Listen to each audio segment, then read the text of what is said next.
still remember the exact weight of my wedding dress when everything fell apart. Not the fabric itself, though it was heavy, all that silk and beading my mother had insisted on, but the way it suddenly felt like armor that couldn't protect me from the words that would define the next 10 years of my life. The photographer had just finished with the family portraits. Everyone else had moved to the reception hall, their voices echoing through the corridors of St. Three. Mary's Cathedral, like distant celebrations of a life I was about to lose. I was alone in the vestry, adjusting my veil in the antique mirror when David walked in. He closed the door behind him with the kind of deliberate quiet that makes your stomach drop. His bow tie was already loosened, his hair mussed from all the congratulatory embraces. And there was something in his eyes I'd never seen before, something that looked like resignation. "Emma." His voice was flat, clinical. The same tone he'd use years later when discussing quarterly reports or grocery lists or anything that required no emotional investment. I turned from the mirror, expecting him to tell me how beautiful I looked, how happy he was, all the things grooms are supposed to say in stolen moments before their new life begins. Instead, he stood there with his hands in his pockets, looking at me like I was a problem he needed to solve. "David, what's wrong?" "Everyone's waiting for us." The light from the rose window cast colored shadows across his face, red, blue, gold, making him look like a stranger. Maybe he always had been one. "We need to talk." 4 simple words that somehow contained the weight of everything that was about to go wrong. I could hear my father's voice in the reception hall, probably telling the story about how David and I met at the university library. How romantic it all was. How perfect we seemed together. The irony would haunt me for years. "Can't it wait? The photographer wants to get some shots of us cutting the cake before." "You'll never be enough." The words hit me like a physical blow. I actually took a step backward, my hand reaching for the wall to steady myself. The bouquet of white roses trembled in my other hand. "What did you say?" He ran his fingers through his hair, destroying what was left of the careful styling my mother had paid extra for. "Said you'll never be enough. For me. For this life we're supposed to build together. For any of it." I stared at him, trying to process what was happening. This was my wedding day. This was supposed to be the happiest day of my life. This was supposed to be the beginning of forever. "I don't understand." "David, what are you talking about?" "I'm talking about the fact that I've been lying to myself for 2 years, thinking that if I just went through with this, if I just tried hard enough, I could make myself feel what I'm supposed to feel." His voice was getting louder, more agitated. "But standing up there, saying those vows, looking at you in that dress, I felt nothing, Emma. Nothing." The wedding dress suddenly felt like a costume, beautiful and expensive and completely wrong. I could hear the band starting up in the reception hall, the opening notes of what was supposed to be our first dance. "Then why did you say yes when I walked down the aisle? Why did you kiss me? Why did you stand there and promise to love me forever because 300 people were watching? Because your parents spent their life savings on this day? Because it was easier than stopping everything and admitting the truth. The truth. As if truth was something clean and simple, something that could be delivered in a church vestry and then filed away. As if truth didn't have claws. What truth, David? That you don't love me?" He was quiet for so long I thought he might not answer. When he finally spoke, his voice was barely above a whisper. "That I don't know how to love anyone. That I thought marrying you would fix whatever's broken inside me. That I'm selfish enough to have let this go this far when you deserved someone who would have run down that aisle to meet you." I sank onto the small wooden bench where brides had probably been preparing themselves for decades. All those women, all that hope, and here I was learning that mine was already over before it had even begun. So what happens now? Now we go to our reception. We dance our first dance. We cut the cake and smile for pictures and pretend this conversation never happened. And then we figure out how to live with it. Someone knocked on the door. "Emma? David?" "They're ready for the first dance." David straightened his bow tie, smoothed his hair, transformed himself back into the groom everyone expected to see. The performance was flawless. "Coming," he called out, his voice bright and false. He looked at me one last time before opening the door. "I'm sorry, Emma, for all of it. But I can't pretend anymore that this is going to be what either of us thought it would be." And then he was gone, leaving me alone with my reflection and the echo of words that would follow me for the next 10 years. "You'll never be enough." I sat there for another 5 minutes, staring at myself in the mirror. So the woman looking back at me was a stranger, perfectly made up, beautifully dressed, completely hollow. I could hear the music starting, could picture David standing alone on the dance floor waiting for his bride. When I finally stood up and walked to the door, I made a choice that would define the next decade of my life. I chose to pretend. I chose to smile and dance and cut the cake and throw the bouquet. I chose to believe that maybe, somehow, I could prove him wrong. I was 25 years old, and I had just learned that love was something you had to earn. Spent the next 10 years trying to earn it, never realizing that the lesson itself was the lie. We built our marriage like a house with rotten foundations, beautiful on the surface, crumbling underneath. For 10 years, I became an expert in the architecture of silence, learning to navigate the spaces between what was said and what was meant, between what was promised and what was delivered. The first year was the hardest because I still believed I could change his mind. I threw myself into being the perfect wife with the desperation of someone trying to solve an equation that had no solution. I cooked elaborate dinners that he ate while scrolling through his phone. I planned romantic weekends that he endured with polite detachment. I bought lingerie that hung in my closet with the tags still on. I kept journals during those years, filling notebook after notebook with thoughts I couldn't speak aloud. David would find them sometimes, scattered around our bedroom or tucked into my purse. But he never asked what I was writing. I think he was afraid to know. September 15th, 2014, 3 months married. He brought me flowers today, yellow roses, my favorite. I wanted to be happy about it, but all I could think was, are these guilt flowers or obligation flowers? Does it matter? I thanked him and put them in water, and we ate dinner in front of the TV like always. He asked about my day. I said it was fine. He said his was fine too. Fine. The most dangerous word in the English language. October 30th, 2014, Halloween. We went to Sarah and Mike's party. Everyone kept asking when we were going to have kids. David changed the subject so quickly I got whiplash. Later in the car, I asked him if he ever thinks about having children. He said someday in the same tone people use when they say never. I'm 25 years old and I already feel like I'm disappearing. The worst part wasn't the big moments, the anniversaries that felt like funerals, the holidays where we played house for our families. It was the small, daily erosions. The way he'd look right through me when I spoke. The way he'd find excuses to work late, travel for business, be anywhere but home with me. By year 2, I had learned to read the signs. A certain tightness around his eyes meant he was irritated by my presence. A particular way of checking his phone meant he was bored by whatever I was saying. A specific tone in his voice meant he was counting the minutes until he could escape to his study. March 17th, 2016. I made his favorite dinner tonight. Spent 3 hours on it, homemade pasta, the sauce his grandmother taught me to make. He ate while reading work emails, barely looking up. When I asked if he liked it, he said it's good without tasting it. I went to the bathroom and cried for 15 minutes, then came back and did the dishes. He didn't notice I'd been crying. Or maybe he did and just didn't care anymore. Our friends started to notice around year 3. Sarah was the first to say something. Emma, are you happy? We were having lunch at that little cafe downtown, the one with the mismatched chairs and the owner who remembered everyone's order. I was stirring sugar into my coffee, watching the crystals dissolve, when she asked, "Of course I'm happy. Why would you ask that?" "Because you look like you're holding your breath all the time. Like you're waiting for something terrible to happen." I wanted to tell her about the vestry, about those 4 words that had been echoing in my head for years. Instead, I smiled and changed the subject. Sarah didn't bring it up again, but I caught her watching me sometimes, her eyes full of questions I couldn't answer. By year 4, I had perfected the art of being married to someone who wasn't really there. I learned to fill the silences with books, with work, with long walks through the neighborhood where other couples held hands and laughed together. I became fluent in the language of almost happy, almost enough, almost loved. August 11th, 2017. David's company had their summer party today. I wore the blue dress he bought me for my birthday, the one that still has the tags on it because he never actually looks at me long enough to notice what I'm wearing. His colleagues kept talking about their vacations, their kids, their plans. When someone asked about ours, David said we were taking things as they come.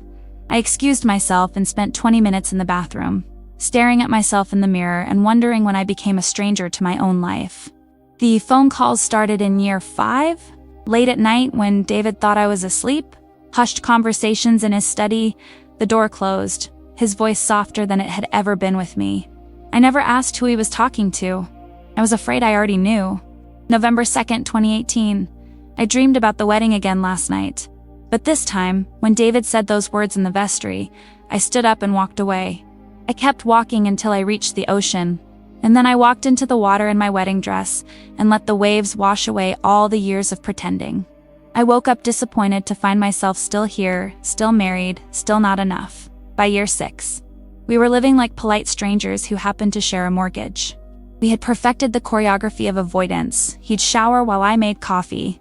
I'd go to bed while he watched TV. We'd pass each other in hallways like ships in the night, careful not to make eye contact that might require actual conversation. I started therapy that year. Though I never told David, Dr. Martinez was a kind woman with gentle eyes who asked questions I didn't know how to answer. When was the last time you felt truly happy in your marriage? I sat in her office for 45 minutes every Tuesday, staring at the box of tissues on her coffee table, trying to remember. The silence stretched between us like a canyon. I don't think I ever was, I finally admitted. I think I was happy about the idea of being married. But the actual marriage? I think it was broken before it even started. What makes you stay? That was the question that haunted me. What did make me stay? Fear? Hope?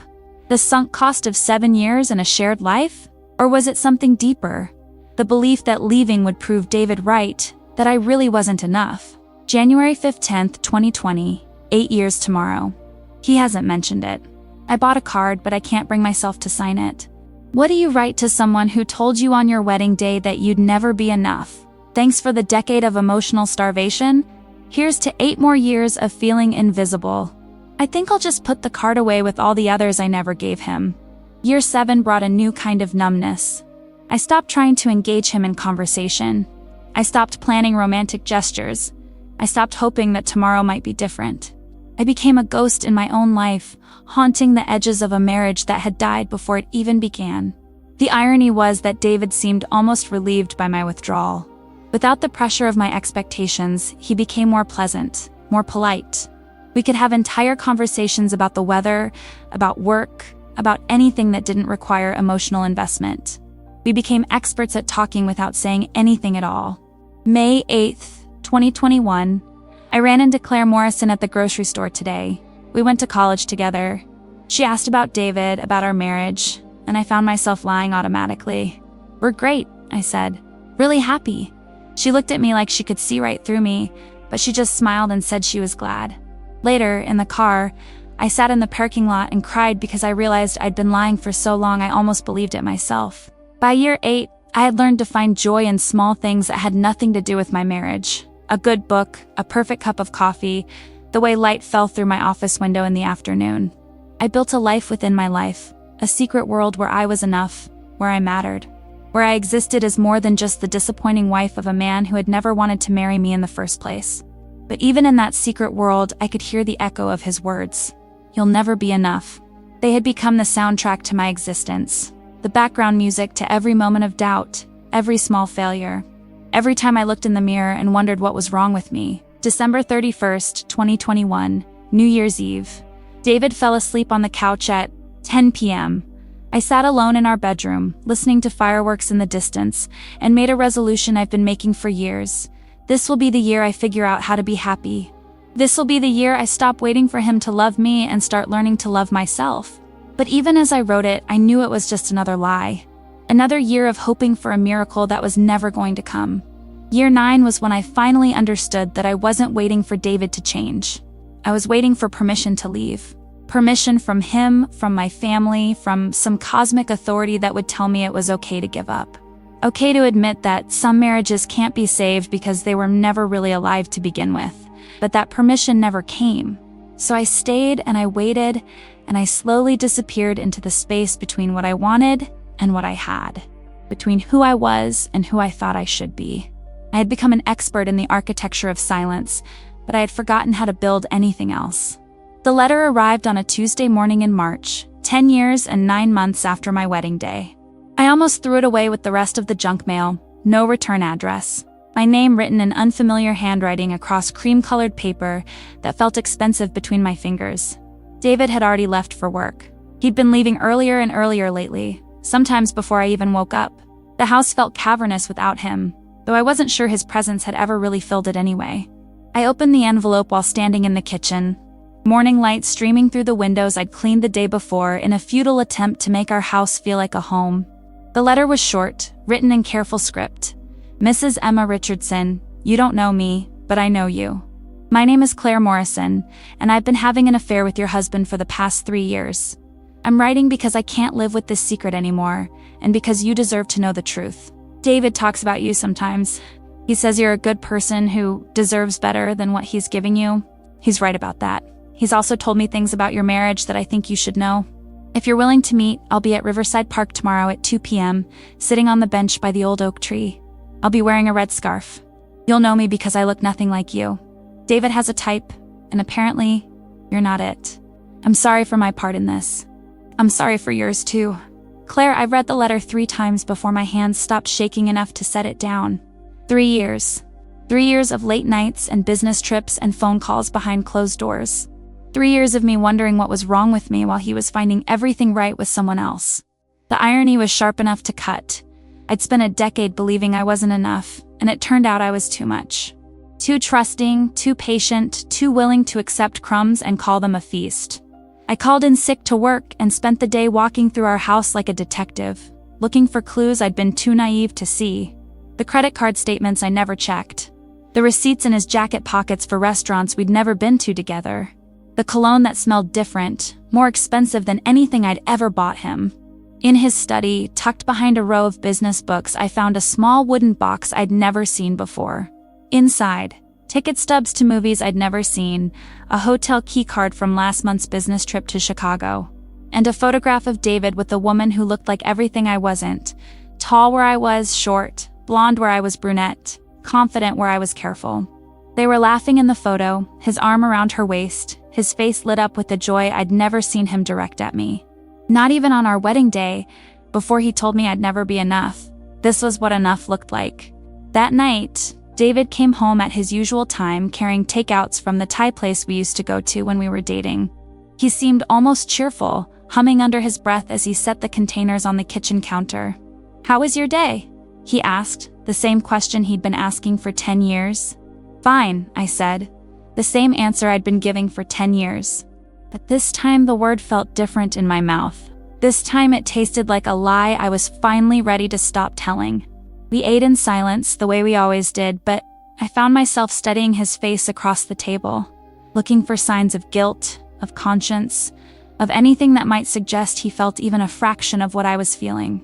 He scrolled through his phone between bites, occasionally showing me memes or news articles, performing the role of husband with the same casual efficiency he brought to everything else.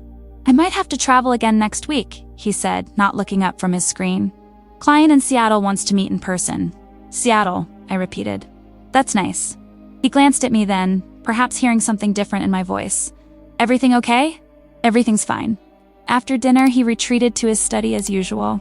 I could hear him on the phone, his voice low and intimate in a way that made my chest ache. I sat in our living room, surrounded by the furniture we'd chosen together, the photos of us smiling for cameras, the wedding album I hadn't opened in years. At midnight, I made my decision. I would go to the park tomorrow. I would meet Claire Morrison and learn what my husband had been saying about me to the woman he'd chosen to replace me. I would finally hear the truth about my own life from a stranger who knew me better than I knew myself. I went to bed that night and lay awake listening to David's breathing beside me, steady and untroubled. He slept like a man with a clear conscience, or maybe like a man who'd simply stopped caring about the damage he'd done. Tomorrow I would sit on a bench with my husband's mistress and learn what it meant to be enough for someone, even if that someone wasn't him. The next day crawled by with the sluggish pace of a fevered dream. I changed clothes 3 times, finally settling on jeans and a sweater that made me feel like myself instead of like David's wife. I arrived at the park 15 minutes early and sat in my car, watching people walk their dogs and push strollers and live their uncomplicated lives. At exactly 2 p.m., I saw her. Claire Morrison was nothing like I'd imagined and everything I'd feared. She sat on the bench exactly where she'd promised, her red scarf bright against the gray March afternoon, looking like the kind of woman who had never doubted her own worth. She was beautiful in an effortless way that made me suddenly conscious of my own careful appearance. My hair that I'd spent an hour styling, my makeup applied with the precision of someone trying to armor herself for battle. She looked up when she saw me approaching, and I caught a flash of something in her eyes that might have been pity. "Emma?" I nodded, unable to trust my voice. She gestured to the space beside her on the bench, and I sat down, leaving careful distance between us. For a moment, we both stared ahead at the pond where ducks moved across the water in lazy circles. "Thank you for coming," she said finally. "I wasn't sure you would. I wasn't sure I would either." She was younger than me, maybe 28 or 29, with the kind of confidence that comes from never having been told you're not enough. Her hands were steady as she reached into her purse and pulled out a manila envelope. "I brought these because I thought you should see them. David doesn't know I have copies." Inside the envelope were photographs. David and Claire at restaurants, walking hand in hand through parks I'd never been to, kissing in doorways like teenagers. In every single image, he looked happy in a way that was foreign to me. This was what love looked like on David's face. "How long?" I asked.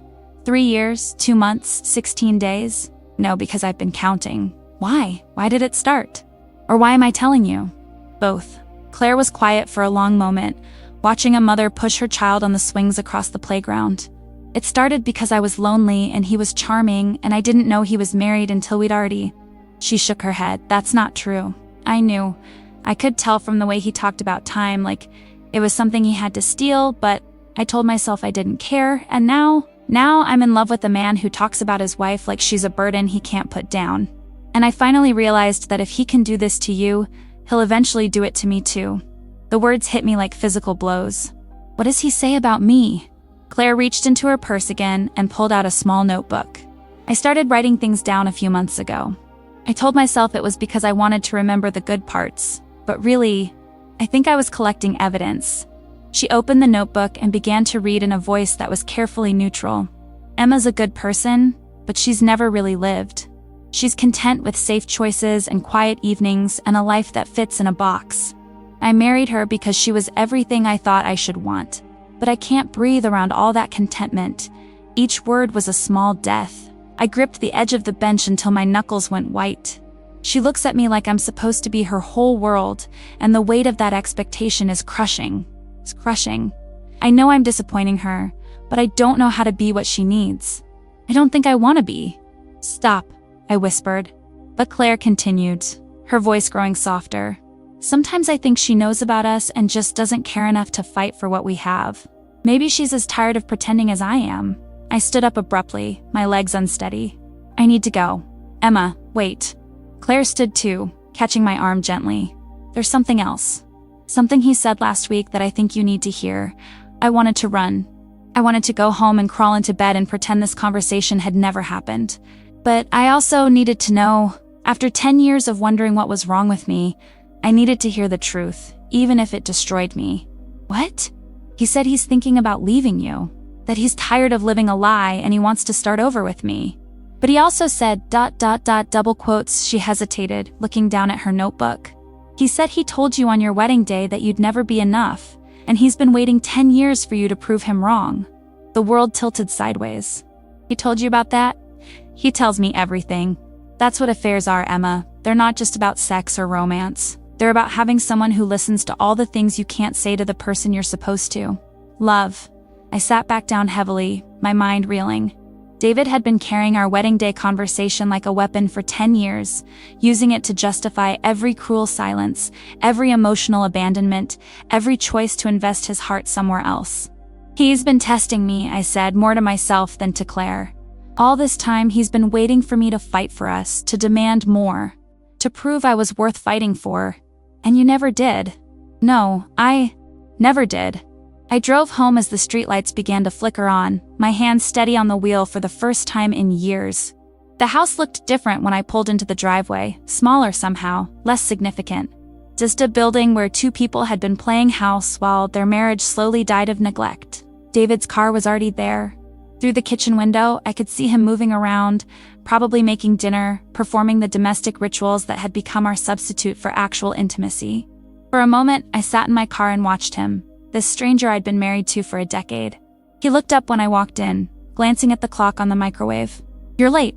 I was starting to worry. "Were you?" Something in my tone made him pause, a wooden spoon halfway to his mouth for tasting. "Everything okay?" I set my purse on the counter and looked at him. really looked at him, for the first time in years. He was still handsome, still carried himself with the confidence that had attracted me in college. But there was something hollow in his eyes, something that had probably always been there if I'd been brave enough to see it. I met Claire today. The spoon clattered to the floor. David's face went through a series of expressions: surprise, fear, calculation, before settling on resignation. Emma, I can explain, can you? Can you explain 3 years of lying to my face? Can you explain using our wedding day as justification for treating me like I was disposable? Can you explain telling your mistress things about me that you never had the courage to say to my face? He leaned against the counter, suddenly looking older than his 35 years. How much did she tell you? Everything. The restaurants, the trips, the things you said about me. All of it. I never meant for you to find out this way. How did you mean for me to find out, David? Were you planning to tell me before you left me for her? Or were you just going to disappear one day and let me figure it out on my own? He ran his hands through his hair, the same gesture he'd made in the vestry 10 years ago. I don't know. I wasn't thinking that far ahead. You weren't thinking at all. You were just feeling for the first time in our marriage, and you decided that was more important than the vows you made to me. Those vows were a mistake. Emma, we both know that. No, David, you telling me I'd never be enough was a mistake. Everything that came after was a choice. He looked at me then, really looked at me, and I saw something flicker across his face that might have been recognition. You're different. I'm the same person I've always been. I'm just finally tired of apologizing for it. I walked to the cabinet where we kept the good china, the wedding gifts we'd never used because we were saving them for special occasions that never came. I pulled out 2 plates and set them on the counter between us. Sit down, David. We're going to have a conversation we should have had 10 years ago. He sat reluctantly, watching as I served the dinner he'd made. The irony wasn't lost on me, our last meal together, and he'd cooked it himself. Claire's leaving you, I said, cutting into my chicken with surgical precision. Moving to Portland. Did you know that? His fork stopped halfway to his mouth. What? She's done being the other woman. Turns out even your mistress has higher standards for how she deserves to be treated than I did. Emma, I'm not finished. My voice was calm, steady, nothing like the trembling woman who'd sat in that vestry a decade ago. I want you to tell me why you married me. What? It's a simple question. Why did you ask me to marry me if you knew you didn't love me? He set down his fork and stared at his plate. Because I thought I should. Because you were good for me. Good for my image. Because I thought maybe if I went through the motions long enough, the feelings would follow. And when they didn't, I told myself it was your fault. That you weren't trying hard enough, weren't interesting enough, weren't enough. He looked up at me, his eyes bright with unshed tears. I made you the villain in my own story because it was easier than admitting I was incapable of loving anyone. But you love Claire. I thought I did. But now I think I just loved the way she made me feel about myself. Like I was worth choosing, worth fighting for. She never needed me the way you did. So being with her felt like freedom instead of obligation. I nodded, understanding flooding through me like cold water. You didn't want a wife, David. You wanted an audience. Someone to witness your life and make you feel important. And when I stopped applauding, you found someone who would. Maybe. I don't know anymore. I do. I stood up, my dinner barely touched. I know exactly what you wanted, and I know why I could never give it to you. Because I needed a partner, not a performance. I needed someone who would love me on Tuesday mornings when I had bedhead and coffee breath. Someone who would choose me even when I wasn't choosing myself. Emma, I'm sorry. I know that doesn't fix anything, but I am sorry. I know you are. But sorry doesn't give me back 10 years of my life. Sorry doesn't undo the damage of believing I wasn't worth fighting for. I walked to the window and looked out at our backyard. At the garden I'd planted and tended alone for years, while he was building a life with someone else. I'm filing for divorce tomorrow. Emma, wait. Maybe we can try counseling, or... No. I turned back to face him, and for the first time in our marriage I saw fear in his eyes. Real fear. The kind that comes from finally understanding what you're about to lose. You are right, David. I was never enough for you. But, funnily enough for me, what does that mean? It means I'm done trying to be smaller so you can feel bigger. I'm done accepting crumbs and calling them a feast. I'm done being married to someone who sees loving me as a burden instead of a gift. He stood up, reaching for me, but I stepped back. Emma, please. I know I've made mistakes, but we can fix this. I'll end things with Claire. I'll do whatever it takes. Claire already ended things with you. And even if she hadn't, it wouldn't matter. This isn't about her, David. This is about us. This is about the fact that you've spent 10 years waiting for me to prove I was worth loving. And I've spent 10 years trying to prove it to you instead of believing it myself. I do love you. I know I haven't shown it, but no, you don't. You love the idea of me. You love having someone to come home to, someone to share the bills with, someone to make you look like a responsible adult. But you don't love me. You don't even know me. I walked past him toward the stairs, then paused.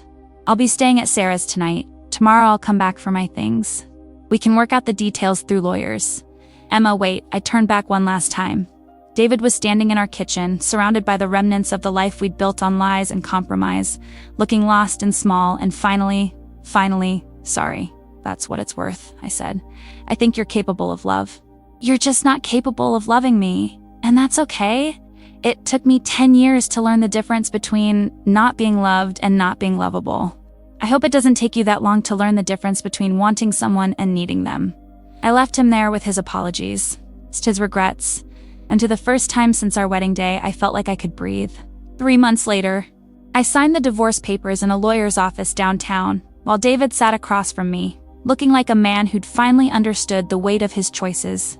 He'd tried to call several times in those months, leaving voicemails full of promises and explanations I didn't need to hear. Claire had moved to Portland as planned. I knew because I'd gotten a postcard from her, a picture of the Oregon coast with a simple message on the back. Thank you for setting us both free. I kept the postcard on my refrigerator in the small apartment I'd rented across town. It reminded me that sometimes the kindest thing you can do for someone is refuse to accept the love they're capable of giving when it's not the love you deserve. The apartment was nothing like the house David and I had shared. It was smaller, older, with creaky floors and windows that didn't quite close properly. But it was mine.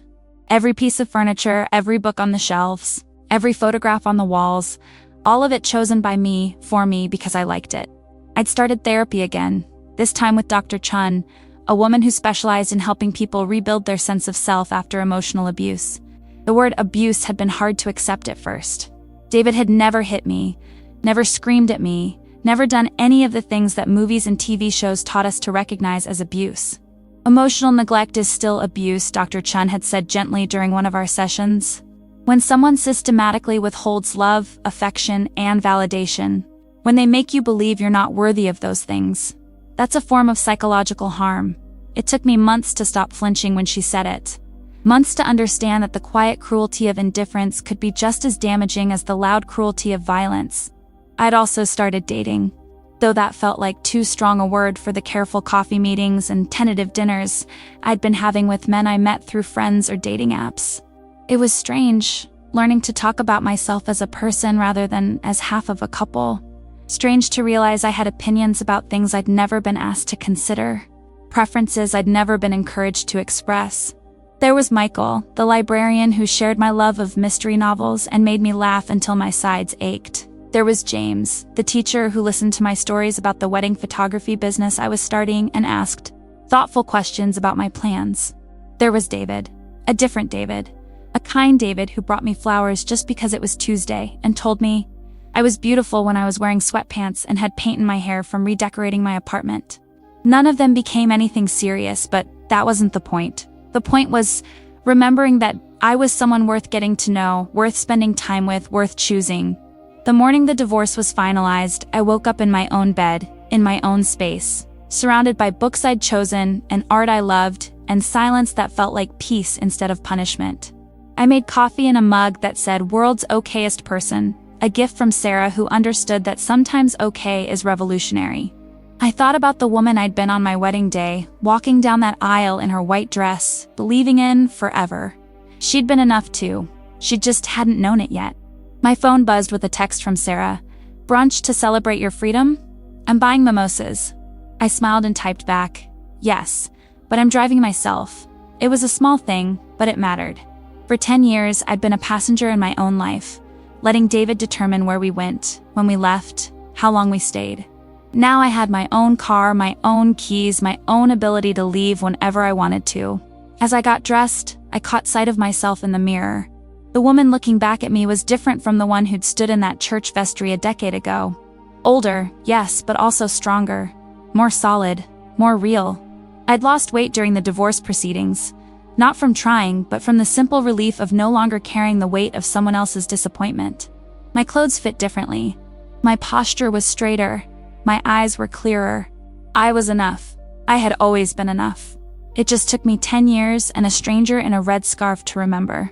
On my way to meet Sarah, I drove past the house David and I had shared. There was a for sale sign in the front yard, and I could see boxes stacked in the windows. He was moving on, starting over, probably telling himself a story about how our marriage had failed because we were incompatible, because these things just happen sometimes. Maybe that was easier for him to believe than the truth. That he'd had something real and precious and he'd thrown it away because he was too afraid to love it properly. I felt a moment of sadness for him, for the man who'd spent 10 years running from the very thing he claimed to want. But it was a clean sadness, the kind that comes from genuine forgiveness rather than lingering resentment. At the restaurant, Sarah was already waiting with a table full of mimosas and a smile that could have powered the city. "How does it feel?" she asked as I sat down. "Like I can breathe again. Any regrets?" I thought about it seriously, the way I'd learned to think about everything in therapy. I regret that it took me so long to leave. I regret that I spent 10 years believing I wasn't worth more. But I don't regret the marriage itself. Really? Really. Because it taught me what I don't want. It taught me the difference between being loved and being tolerated. It taught me that I'd rather be alone and happy than married and miserable. Sarah raised her glass. "To Emma Richardson, who finally figured out she was enough. To Emma Richardson," I echoed, "who's just getting started."